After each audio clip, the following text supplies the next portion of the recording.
அதாவது மிதுன ராசிக்காரர்கள் பார்த்தீங்கன்னா, திருமணத்துக்கு முன்பு ரொம்ப ஒரு யார்கிட்டயும் வந்து டக்குன்னு அவ்வளவா பேச மாட்டாங்க. கொஞ்சம் ஷை டைப்பா இருப்பாங்க. எடுத்தோம் கவுத்தோன்னு வந்து யாராவது வந்து எப்படி இருக்கேன்னு சொல்லி கேட்டா கூட, திரும்ப வந்து பதில் சொல்லாம யோசிச்சே பதில் சொல்லுவாங்க. அந்த மாரி ரொம்ப வந்து சைலண்ட்ன்னு கூட சொல்லலாம் மிதுன ராசிக்காரர்கள் திருமணத்துக்கு முன்பு. ஏன்னா இவங்களுடைய 12ஆம் வீட்டு அதிபதி யாருன்னு பாத்தீங்கன்னா சுக்கிர பகவான். சோ 12ஆம் வீட்டு அதிபதி சுக்கிர பகவான், 5ஆம் வீட்டு அதிபதியும் சுக்கிர பகவான். சோ 5ஆம் வீட்டு அதிபதியும் சுக்கிர பகவானா இருக்கிறதுனால கன்ஃபார்மா அந்த ஆப்போசிட் பீப்புள் வந்து இந்த லவ்ன்ற ஒரு அஃபெக்ஷன் கண்டிப்பா வரும். அதே மாதிரி இந்த ஓரின சேர்க்கைன்னு சொல்லி சொல்றாங்கல்ல, அது அதிகம் இருக்கக்கூடியவங்கன்னு பாத்தீங்கன்னா இந்த மிதுன ராசிக்காரர்களா தான் இருப்பாங்க. அதாவது பெண்களா இருந்தா பெண்களிடமோ, ஆண்களா இருந்தா ஆண்களிடமும் அந்த ஒரு விஷயம் வந்து இப்போ ட்ரெண்டிங்கா போயிட்டு இருக்கு. பட் அதுல ரொம்ப பாத்தீங்கன்னா இந்த மிதுன ராசிக்காரர்கள் தான் அதிகம் இருப்பாங்க. ஏன்னா அவங்களுக்கு தான் வந்து எப்போ பார்த்தாலும் எங்கே பார்த்தாலும் இந்த கள்ள தொடர்புன்ற விஷயம் வந்து நிறைய பெருகிட்டு வருது. இதனால வந்து ஹஸ்பண்ட் வந்து ஒய்ஃபை கொலை பண்ணுறது, ஒய்ஃப் வந்து ஹஸ்பண்டை கொலை பண்ணுறது, இந்த மாதிரி ஒரு விஷயங்களும் நடந்துட்டு இருக்கு. இது இல்லாமல் குழந்தைங்களை முதற்கொண்டு கொலை பண்ணிட்டு இருக்காங்க. ஏன்னா நிறைய விஷயம் வந்து அந்த ஒரு கள்ள தொடர்புன்ற ஒரு மென்டாலிட்டியால அவங்க மைண்டு வந்து டிஸ்டர்ப் ஆகி எதனால இந்த மாதிரி ஒரு விஷயங்கள் பண்ணிட்டு இருக்காங்க. இதுக்கும் ஜாதகக்கும் தொடர்பு இருக்கா அப்படின்னு நீங்க பார்த்தீங்கன்னா கண்டிப்பா இருக்கு. அந்த லவ்வுக்கு அடிமை அப்படின்னு சொல்லலாம். ஸோ அன்புக்கு அடிமைன்ற மாதிரி இவங்க அந்த அஃபெக்ஷனுக்கு அடிமை அப்படின்னு யாருன்னு பார்த்தீங்கன்னா கன்ஃபார்மா மிதுனராசிக்காரர்கள் தான். அன்புக்கு பேர் போனவங்களும் இவங்க தான். அந்த அன்புக்கு அடிமையானவர்களும் பார்த்தீங்கன்னா மிதுனராசிக்காரர்களை தான் இருப்பாங்க. அந்த புதன் நல்லபடியா ஒரு ஆட்சி வீட்டுல இருந்து இல்ல சுக்கிர பகவான் ஆட்சி வீட்டுல இருந்திருந்தா கன்ஃபார்மா அது லவ் மேரேஜா முடியும். அப்படி இல்லைன்னா மோஸ்ட்லி மிதுன ராசிக்காரர்களுக்கு லவ் ஃபெயிலியரா தான் ஆகும். அவங்களுடைய ஜாதகத்துல அந்த சுக்கிரன் வந்து கெட்டு இருந்தாலும் இல்ல 5ஆம் வீட்டு அதிபதி தசை நடந்துட்டு இருந்தாலும் அவங்களுடைய மைண்ட் வந்து டிஸ்டர்ப் ஆகும். அதாவது அவங்களுடைய எதிர்பாலினத்திடம் மேல் வந்து, அதாவது ஆணா இருந்தா பெண்ணிடமோ பெண்ணா இருந்தா ஆணிடமும் வந்து ஒரு அட்ராக்ஷன்ற ஒரு விஷயம் ஏற்படும். அப்ப யாராவது கொஞ்சம் ஜஸ்ட் வந்து ஒரு அன்பா பேசினாலும் இல்ல அவங்களுக்கு ஆதரவா பேசினாலும், வீட்டுல ஏதாவது சண்டை சச்சரவு இருக்கு, ஆபீஸ்ல வந்து ஷேர் பண்ணும் போது கொஞ்சம் ஆறுதலா யாராவது பேசிட்டாவே மைண்ட் டிஸ்டர்ப் ஆகி அவங்க பக்கம் வந்து சாஞ்சிடுறாங்க. இவங்களா இது இவ்வளோ வயலண்டா பேசுறாங்கன்ற அளவுக்கு படப்படன்னு பேசிக்கிட்டே இருப்பாங்க. அவங்களுடைய அந்த ஒரு அதாவது அந்த பேச்சுன்றது பார்த்தீங்கன்னா ரொம்ப அதிகமா இருக்கும். இப்ப வாயை மூடு அப்படின்ற அளவுக்கு மற்றவங்க சொல்ற அளவுக்கு பார்த்தீங்கன்னா இவங்களுடைய பேச்சு வன்மை வந்து அதிகமாயிடும். மேரேஜுக்கு அப்புறம் எங்கன்னா வா உன்னை மீட் பண்றேன்னு சொல்லிட்டு கூப்பிட்டு போயிட்டு அங்க அது மூலயமா போட்டோ எடுத்து உங்களுக்கே தெரியாம உங்க ஹஸ்பண்ட்க்கு அனுப்புறேன் இல்ல ஒய்ஃபுக்கு அனுப்புறேன், எனக்கு இவ்வளோ அமௌண்ட் கொடு அவ்வளோ அமௌண்ட் கொடுன்னு சொல்லிட்டு தேவையில்லாத பிளாக்மெயில் விஷயம் வந்து நடக்கக்கூடிய அதிகம் இருக்கக்கூடியவங்களும் பார்த்தீங்கன்னா மிதுன ராசிக்காரர்களுக்கு அதிகம் இருக்க வாய்ப்பு அதிகமா இருக்கு. கேம் சேஞ்சர் நேயர்களுக்கு வணக்கம். நான் உங்கள் நாகசக்தி அல்வாக்கு ஜோதிடர் கோமலகாந்தி. இன்னைக்கு நம்ம பார்க்க போற பதிவு என்னன்னா, எப்போ பார்த்தாலும் எங்க பார்த்தாலும் இந்த கள்ள தொடர்புன்ற விஷயம் வந்து நிறைய பெருகிட்டு வருது. இதனால வந்து ஹஸ்பண்ட் வந்து ஒய்ஃபை கொலை பண்றது, ஒய்ஃப் வந்து ஹஸ்பண்டை கொலை பண்றது, இந்த மாதிரி ஒரு விஷயங்களும் நடந்துட்டு இருக்கு. இது இல்லாம குழந்தைங்களை முதற்கொண்டு கொலை பண்ணிட்டு இருக்காங்க.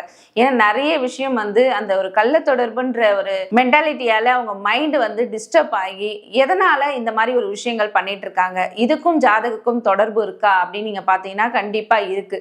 அதாவது ஒவ்வொரு ராசிக்காரர்களுக்கும் வந்து அந்த கள்ள தொடர்புன்ற விஷயம் வந்து ஸ்டார்ட் பண்றதுக்கு முன்னாடி அவங்களுடைய ஜாதகத்துல அந்த சுக்கிரன் வந்து கெட்டு இருந்தாலும் இல்ல 5ஆம் வீட்டு அதிபதி தசை நடந்துட்டு இருந்தாலும் அவங்களுடைய மைண்ட் வந்து டிஸ்டர்ப் ஆகும்.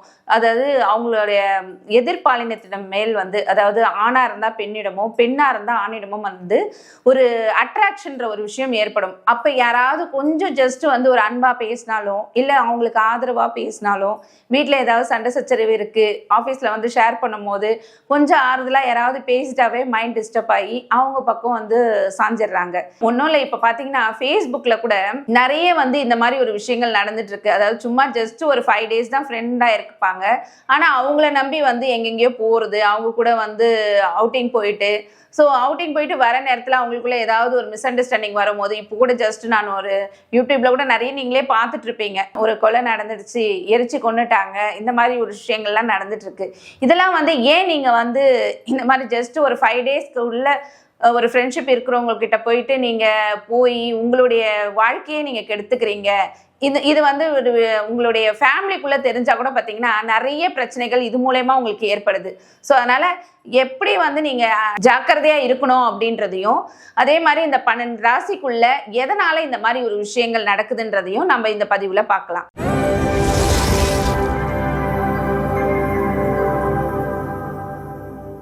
மிதுன ராசி திருமணத்துக்கு முன்பு எப்படி இருப்பாங்க அப்படின்னு சொல்லிட்டு நம்ம இந்த பதிவுல இப்ப பார்க்கலாம்.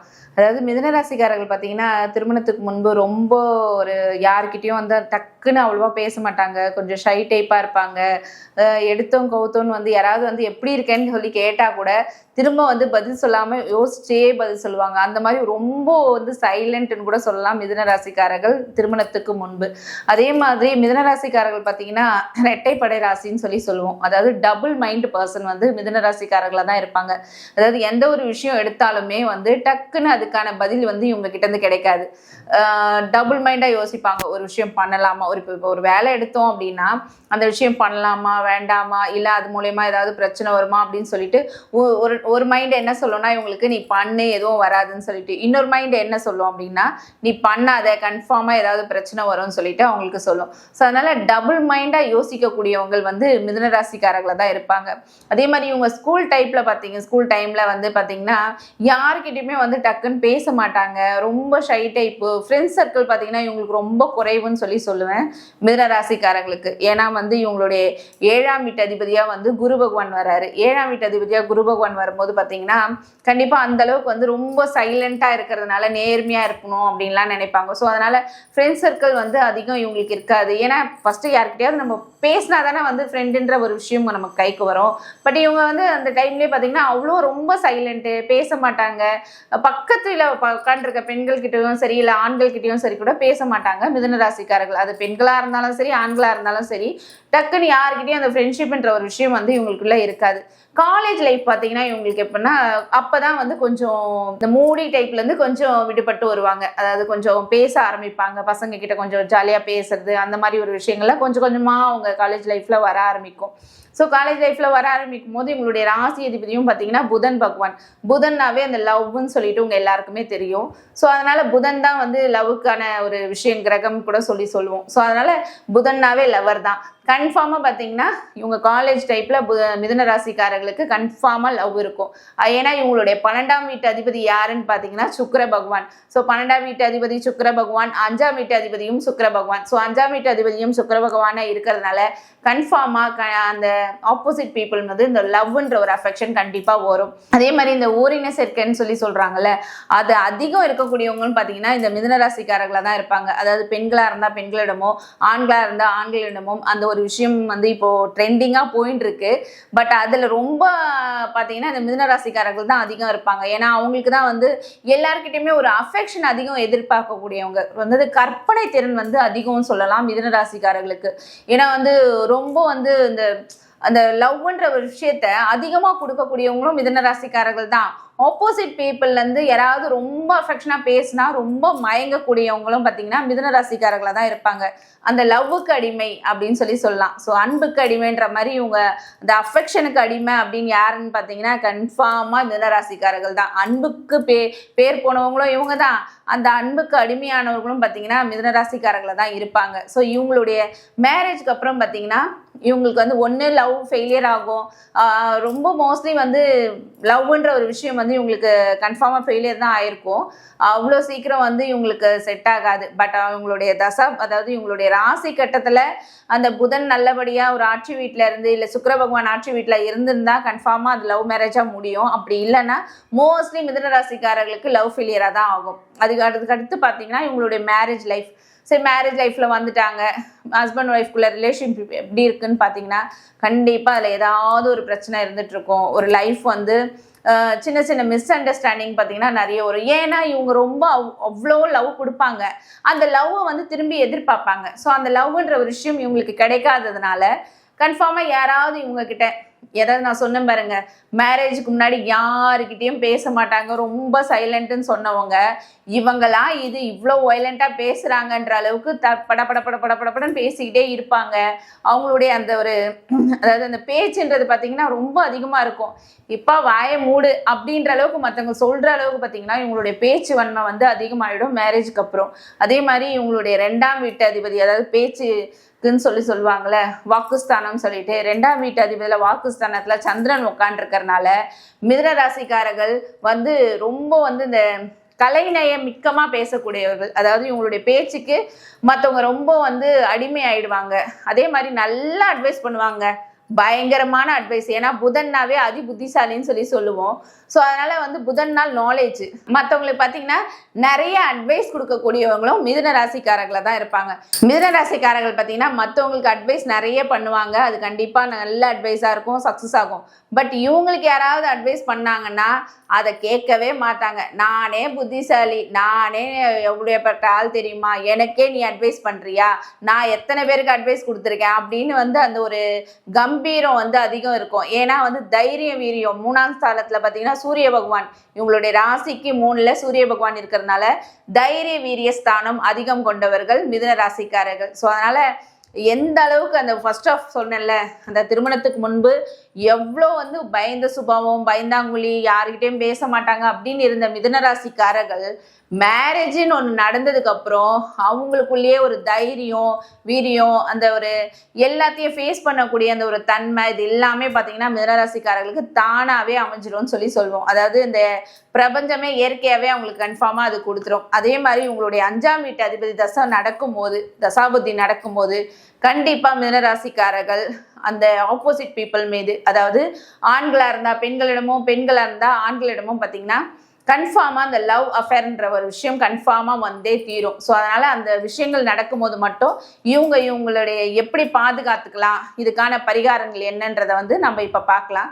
ப்ளஸ் வந்து இவங்க இப்போது ஹவுஸ் ஒய்ஃபாக இருக்கீங்க மிதுன ராசிக்காரர்கள் அப்படின்னு பார்த்தீங்கன்னா நிறைய வந்து இந்த ஃபேஸ்புக் யூஸ் பண்ணுறது, இன்ஸ்டா யூஸ் பண்ணுறது, இந்த மாதிரி ஒரு விஷயங்கள்லாம் நீங்கள் பண்ணிட்டு இருப்பீங்க. பட் அதில் பார்த்தீங்கன்னா யாராவது தேவையில்லாமல் மெசேஜ் பண்ணுறது, உங்களெல்லாம் ரொம்ப பிடிச்சிருக்கு, நீங்கள் போடுற போஸ்ட் எல்லாமே அழகாக இருக்குது, அந்த மாதிரி யாராவது கொஞ்சம் அன்பாக பேசினாவே மிதுன ராசிக்காரர்கள் கன்ஃபார்மாக மயங்கிடுவீங்க. அது மூலமா என்ன ஆகும், கொஞ்சம் கொஞ்சமாக நீங்கள் வந்து அவங்களுக்கு பிடிச்ச மாதிரி ட்ரெஸ் பண்ணுறது, நீ இந்த மாதிரி கம்பல் போடு, இந்த மாதிரி ட்ரெஸ் பண்ணு, இந்த மாதிரி கலரில் சாரீ போடு, இந்த சாரீ கட்டு, காட்டன் சாரீ கட்டு, இல்லை இந்த மாதிரி காட்டன் ஷர்ட் போடு, இந்த கலரில் ஷர்ட் போடு, செக்குடு ஷர்ட் போடு, இந்த மாதிரி ஒரு விஷயங்கள் யாராவது உங்ககிட்ட வந்து சொன்னாங்கன்னாவே கன்ஃபார்மாக நீங்கள் என்ன பண்ணுவீங்கன்னா அதில் வந்து செவி சாய்க்க ஆரம்பிச்சிருவீங்க. ஸோ அதை வந்து எப்போ பார்த்தாலும் ஃபோனும் கையமாக இருந்துக்கிட்டு அந்த ஃபேஸ்புக்கை வந்து ஹேண்டில் பண்ணிவிட்டு அதில் மெசேஜ் பண்ணிக்கிட்டே இருந்துட்டு யாராவது ரொம்ப அதாவது ஃபோட்டோ எடுத்து போஸ்ட் பண்ணக்கூடியவங்க அதிகம் பார்த்தீங்கன்னா மிதுன ராசிக்காரர்களாக தான் இருப்பீங்க. ஸோ அந்த மாதிரி ஒரு விஷயம் நடக்கும்போது கன்ஃபார்மாக அது மூலயமா தேவையில்லாத பிரச்சனைகள் வர்றதுக்கு வாய்ப்பு அதிகம் மிதுன ராசிக்காரர்களுக்கு இருக்குது.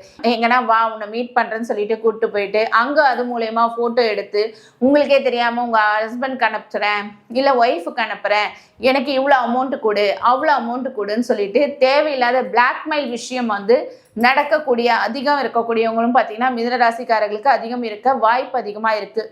ஸோ அதனால் இந்த பிளாக்மெயில் விஷயத்துலலாம் மாட்டிக்காமல், அதாவது கல்யாணத்துக்கு முன்னாடியே பார்த்தீங்கன்னா யாருக்கிட்டையாவது லவ் பண்ணிட்டு இருக்கவங்க கிட்ட நீங்கள் வந்து பேசி கொண்டு மயங்கி அது மூலயமா பிளாக்மெயில் விஷயத்துலேயும் மாட்டிக்காமல், கல்யாணத்துக்கு அப்புறமாவும் நீங்கள் வந்து இந்த மாதிரி ஒரு பிளாக்மெயில் விஷயத்துலேயும் மாட்டிக்காமல் இருந்தீங்கன்னா உங்களுக்கு வாழ்க்கை சிறப்பாக அமையும். சரி, உங்களுக்கு இதுலேருந்து நான் விடுபடணுங்க, ஆல்ரெடி நான் மாட்டிக்கிட்டேங்க, ஒரு அஃபேரில் தான் இருக்கேன், இதுலேருந்து எப்படி நான் விடுபட்டு வரலாம், என் மைண்டு டிஸ்டர்பாகவே இருக்குது, அவங்க கிட்ட தான் என் மைண்டு ஃபுல்லாகவே போகுது, வேற எந்த வேலையும் வரமாட்டேங்குது, வீட்டில் இருக்கிற என்னுடைய ஹஸ்பண்ட் கிட்டயோ இல்லை என்னுடைய ஒய்ஃப் கிட்டயோ அந்த அஃபெக்ஷன் போல அப்படின்னு யாராவது இருந்தீங்கன்னா மிதுன ராசிக்காரர்களுக்கு இப்போ நான் சொல்கிற பரிகாரத்தை பண்ணுங்க.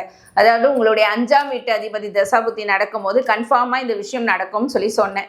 ஸோ உங்களுடைய 5ஆம் வீட்டு அதிபதி யாரு அப்படின்னு பார்த்தீங்கன்னா சுக்கிர பகவான் தான் உங்களுடைய 5ஆம் வீட்டு அதிபதி. சுக்கிரனுடைய தானியம் கன்ஃபார்மாக சொல்கிறேன், சுக்கிரனுடைய தானியம் வந்து வெள்ளை மொச்சை. அந்த வெள்ளை மொச்சை என்ன பண்ணுறீங்கன்னா நைட்டு ஊற வச்சுருங்க, காலையில் எடுத்துகிட்டு போயிட்டு அதாவது உங்கள் வீட்டு பக்கத்தில் இருக்க பெருமாள் கோயில் பக்கத்தில் இருக்கிற குளமா இருந்தால் நல்ல விசேஷம், அதில் எடுத்துன்னு போய் போடுங்க. போட்டுட்டு இல்லை அம்மன் கோயில் குளமல்ல போட்டாலும் நல்ல விஷயத்தும். ஏன்னா 5ஆம் வீட்டு அதிபதியும் சுக்கிர பகவான். ஸோ சுக்கிரன்னாவே அம்மன் தெய்வங்களை தான் நம்ம வழிபடணும், சுக்கிரனுடைய தெய்வம் இது பண்ணணும் போது. ஸோ லக்ஷ்மி தேவி. ஸோ அதனால் உங்கள் வீட்டு பக்கத்தில் ஏதாவது அம்மன் தெய்வ கோயிலில் இருக்கிற குளமா இருந்தால் அதில் எடுத்துகிட்டு போய் போடுங்க. அதே மாதிரி பசுமாட்டுக்கு உங்கள் கையால் கோதுமை தானியம் கொடுங்க. கோதுமையை வந்து நைட் ஊற வச்சுருங்க, காலையில் அவிச்சிட்டு எடுத்துன்னு போயிட்டு கோதுமையை கொடுங்க பசுமாட்டுக்கு. பசுமாட்டுல பாத்தீங்கன்னா 30 முக்கோடி தேவர்கள் பசுமாட்டுல வாசம் செய்யறாங்க. எல்லா தெய்வங்களும் பசுமாட்டுல இருக்காங்க. அதனாலதான் பசுமாடுன்றது வந்து அவ்வளவு ஒரு புனிதமான மாடா வந்து பார்த்துட்டு இருக்கோம் நம்ம ஊர்ல. அதனாலதான் பசுமாட்டை சாப்பிடக்கூடாது அப்படின்னு சொல்லிட்டு நம்ம சொல்லிட்டு இருக்கோம். ஸோ அதனால பசுமாட்டுல வந்து எல்லா தெய்வங்களும் இருந்துட்டு இருக்கறனால அந்த பசுமாட்டுல இருந்து கிடைக்கிற அந்த ஒரு விஷயம், அதாவது அது சாப்பிடும் போது நம்மளுடைய பிரச்சனைகள் எல்லாத்தையும் அது எடுத்துக்கு நமக்கு வந்து அந்த ஆப்போசிட் பீப்புள் மேல ஒரு அஃபர்ன்ற ஒரு விஷயம் வராம அது தடுக்குது. ஸோ இந்த பரிகாரம் பண்ணுங்க, கண்டிப்பா உங்க வாழ்க்கையில நல்ல முன்னேற்றம் மிதுன ராசிக்காரர்களுக்கு கண்டிப்பா கிடைக்கும். இப்ப நான் சொன்ன பதிவு எல்லாமே உங்களுக்கு பயனுள்ளதா இருக்கும்னு சொல்லி நான் நம்புறேன். இது மட்டும் இல்லாம இந்த பதிவு மட்டும் தான்மா நீங்க கொடுப்பீங்களா அப்படின்னு சொன்னீங்கன்னா கிடையாதுங்க. நாங்க இங்க நாகசக்தி அருள்வாக்கு பீடத்துல வந்து தொழில் பிரச்சனை, கடன் பிரச்சனை, திருமண தடை, குழந்தையின்மை, அப்புறம் வந்து தொழில் பிசினஸ் வந்து பீக்ல போயிட்டு இருந்துச்சு, ரொம்ப லாஸ் ஆயிடுச்சு, ஏதாவது ஏவல் இருக்குமா, பில்லி சூன்யம் இருக்கிறது, செய்வினை எடுக்கிறது, கெட்ட ஆத்மாவை விரட்டுறது, இந்த மாதிரி ஒரு விஷயங்கள்லாம் பார்த்தீங்கன்னா நாங்கள் ஓமம் பண்ணி அந்த ஓமத்தில் பார்த்தீங்கன்னா இந்த நாட்டு மருந்து கடையில் வாங்குற அந்த ஐட்டங்கள் எல்லாமே போடாமல் சில கொல்லிமலை செஞ்சிமலையிலேருந்து சில வேருங்கள்லாம் வர வச்சு அதை போட்டு அந்த ஓமம் பண்ணுவோம். அது மட்டும் இல்லாமல் சில பேருக்கு வந்து எந்திரம் கொடுக்கறது, தாயத்து கொடுக்கறது, வசியமை ப்ளஸ் வந்து இந்த தொழில் வசியமை இதெல்லாமே நாங்கள் கொடுத்துட்ருக்கோம். அதே மாதிரி இந்த அஃபேரில் வந்து சில பேர் வந்து கள்ளத்தொடர்பில் வந்து கணவன் வந்து மனைவியை பிரிஞ்சு போகிறது, மனைவி வந்து கணவனை பிரிஞ்சு போயிட்டாங்க, விட்டுட்டு போயிட்டாங்க, அந்த மாதிரி இருக்கிறவங்களுக்கும் நாங்கள் சில பூஜைகள் எல்லாம் பண்ணி அவங்களுக்கான, சில பேர் ஃபாரின்ல இருக்கிறவங்களுக்கும் சரி இங்கிருந்தே நாங்கள் பூஜை பண்ணி அவங்களுக்கு அந்த ஒரு விஷயங்கள்லாம் அனுப்பிச்சு விடுறோம். அவங்களுடைய ஃபோட்டோஸ் வச்சும் நாங்கள் இங்கே பரிகாரங்கள்லாம் பண்ணிட்டு இருக்கோம். வர முடியாது அப்படின்ற சூழ்நிலை இருக்கிறவங்களுக்கு ஃபோட்டோஸ் வச்சும் நாங்கள் பரிகாரம் பண்ணி அவங்களுக்கான தீர்வை நாங்கள் இங்கே கொடுத்துட்டு இருக்கோம். இது வந்து இங்கே மட்டும் இந்த பிரச்சனைகளை நாங்கள் வந்து சென்னையில் மட்டும் நாங்கள் பார்க்குறோம்னா கிடையாதுங்க. திருநெல்வேலி, மதுரை, ஊரில் இருக்கிறவங்க, அதாவது ஃபாரின்ல இருக்கிறவங்களுக்கும் சரி, ப்ளஸ் வந்து இந்த மலேசியா, சிங்கப்பூர்லாம் போயிட்டு அங்கே இருக்கிறவங்களுக்கும் பிரச்சனை இருக்குது அப்படின்னா அங்கேயும் போய் நாங்கள் பரிகாரங்கள் பண்ணி அவங்களுக்கான தீர்வு அங்கே கொடுத்துட்டு வரோம். சில பேருக்கு வர முடியாது, நீங்கள் இங்கேயே பண்ணி கொடுங்கனால இங்கேயே வந்து ஃபோட்டோ வச்சு வீடியோ கால் மூலயமா பூஜையை காமிச்சு அவங்களுக்கான பரிகாரங்களையும் நாங்கள் செஞ்சிட்ருக்கோம். ஸோ யாருக்காவது ஏதாவது பிரச்சனை அதுலேருந்து விடுபடணும் அப்படின்னு நினச்சிங்கன்னா நீங்கள் இந்த நம்பருக்கு என்னை தொடர்பு கொள்ளலாம். நான் உங்கள் பிரச்சனைகளை நான் நாகாத்தம்மன் காளியம்மனுடைய துணையோடு நான் உங்களுக்கு தீர்த்து வைப்பேன். நன்றி, வணக்கம்.